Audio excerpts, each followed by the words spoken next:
அண்மை செய்தி தற்போது கிடைத்த முக்கிய செய்தி. குமுதம் செய்தியின் எதிரொலியாக 59 பேர் கைது செய்யப்பட்டிருக்கிறார்கள்.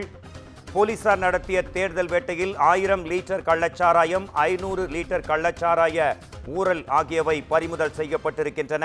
தற்போதைய அண்மை செய்தி, கள்ளக்குறிச்சியில் கள்ளச்சாராய மரணங்களுக்கு மத்தியில் மீண்டும் சாராய விற்பனை ஜோராக நடைபெற்றதாக குமுதம் முக்கியமான செய்தி ஒன்றை வெளியிட்டது.